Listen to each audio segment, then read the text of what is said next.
परालौकिक शक्ति, भूत प्रेत, पिशाच, आत्माएं। जरा सोचिए, एक ऐसी ताकत जो आपको ना तो नुकसान पहुंचा रही है, न ही आपके लिए कोई परेशानी खड़ी कर रही है, लेकिन फिर भी उसका दिखाई न देना आपके लिए कितना भयावह है।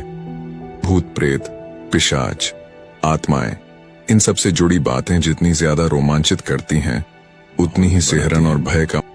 रात के समय इन आत्माओं का अगर जिक्र भी छिड़ जाए तो भी चारों तरफ डर और भय का माहौल बन जाता है। बहुत से लोग ऐसे भी हैं जो इस अंधेरी दुनिया और काले साए जैसी बातों पर भरोसा नहीं करते, लेकिन एक सच यह भी है कि अच्छे के साथ साथ बुरा भी होता है। अगर हम ईश्वर पर विश्वास करते हैं तो हमें पिशाच, नहीं तो सत्य से मुंह फेरने वाली बात ही होगी। आपने ऐसे बहुत से लोगों को देखा या उनके बारे में सुना होगा जो इन्हीं काले सायों के जाल में फंस जाते हैं। 1.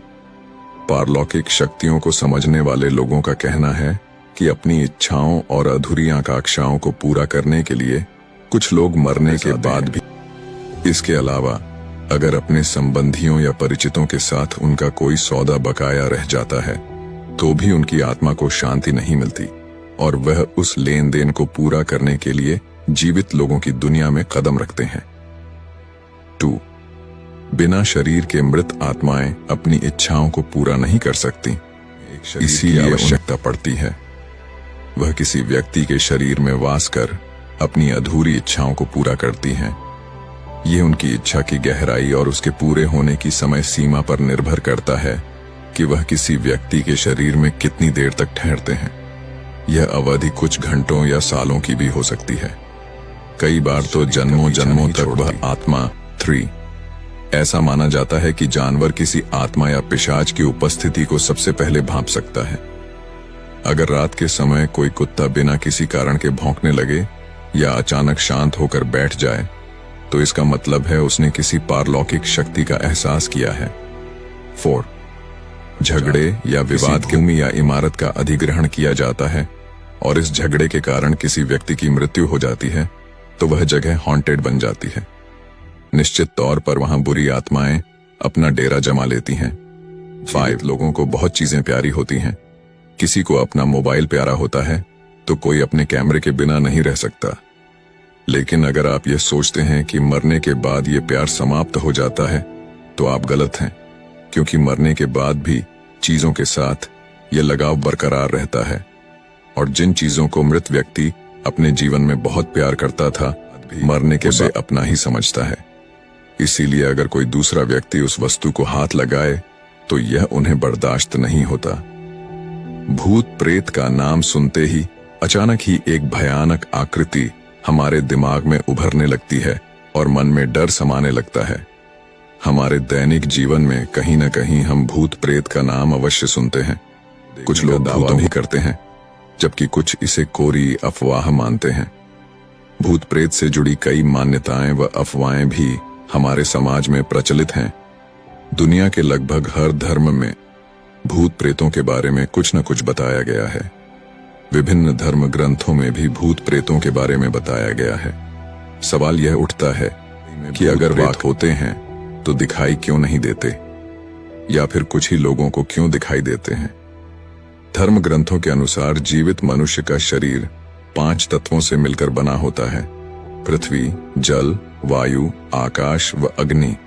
मानव शरीर में सबसे अधिक मात्रा पृथ्वी तत्व की होती है और यह तत्व ठोस होता है, मानव शरीर आसानी से दिखाई देता है, जबकि भूत प्रेतों का शरीर में वायु तत्व की अधिकता होती है।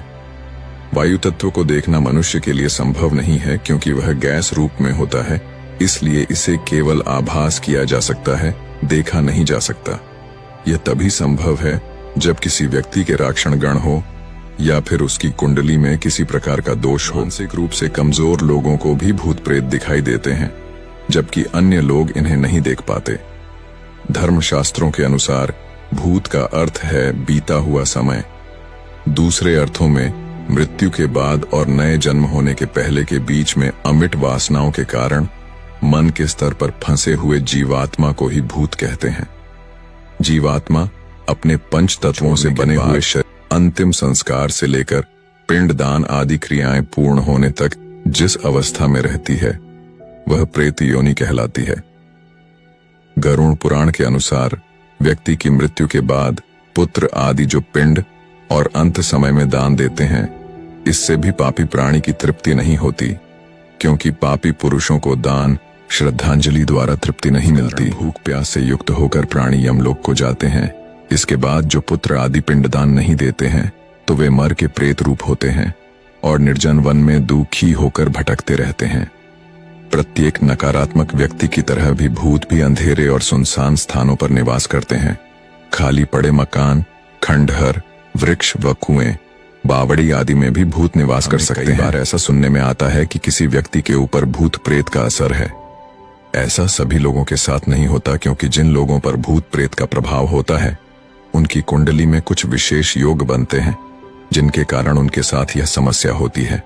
साथ ही यदि किसी व्यक्ति की कुंडली में चंद्रमा नीच का हो या दोषपूर्ण स्थिति में हो तो ऐसे व्यक्ति पर भी भूत प्रेत का असर सबसे ज्यादा होता है। बाधा से ग्रस्त व्यक्ति की आंखें स्थिर, अधमुंदी और लाल रहती हैं। शरीर का तापमान सामान्य से अधिक होता है। हाथ पैर के नाखून काले पड़ने के साथ ही ऐसे व्यक्ति की भूख, नींद या तो बहुत कम हो जाती है या बहुत अधिक। स्वभाव में क्रोध, जिद और उग्रता आ जाती है। शरीर से बदबूदार पसीना आता है। हमारे आसपास कई ऐसी अदृश्य शक्तियां उपस्थित रहती हैं जिन्हें हम देख नहीं पाते। ये शक्तियां नकारात्मक भी होती हैं और सकारात्मक भी। सिर्फ कुछ लोग ही इन्हें देख या महसूस कर पाते हैं। राक्षस गण वाले लोगों को भी इन शक्तियों का एहसास तुरंत हो जाता है। ऐसे लोग भूत प्रेत व आत्मा आदि शक्तियों को तुरंत ही भांप जाते हैं। राक्षस गण, यह शब्द जीवन में कई बार सुनने में आता है, लेकिन कुछ ही लोग इसका मतलब जानते हैं। यह शब्द सुनते ही मन और मस्तिष्क में एक अजीब सा भय भी उत्पन्न होने लगता है और हमारा मन राक्षस गण वाले लोगों के बारे में कई कल्पनाएं भी करने लगता है, जबकि सच्चाई काफी अलग है। ज्योतिष शास्त्र के आधार पर प्रत्येक मनुष्य को 3 गणों में बांटा गया है: मनुष्य गण, देवगण, राक्षस गण। कौन सा व्यक्ति किस गण का है, यह कुंडली के माध्यम से जाना जा सकता है। मनुष्य गण तथा देवगण वाले लोग सामान्य होते हैं, जबकि राक्षस गण वाले जो लोग होते हैं उनमें एक नैसर्गिक गुण होता है कि यदि उनके आसपास कोई नकारात्मक शक्ति है तो उन्हें हो जाता है। कई बार इन लोगों को यह शक्तियां दिखाई भी देती हैं, लेकिन इसी गण के प्रभाव से इनमें इतनी क्षमता भी आ जाती है कि वे इनसे जल्दी ही भयभीत नहीं होते। राक्षस गण वाले लोग साहसी भी होते हैं तथा विपरीत परिस्थिति में भी घबराते नहीं हैं।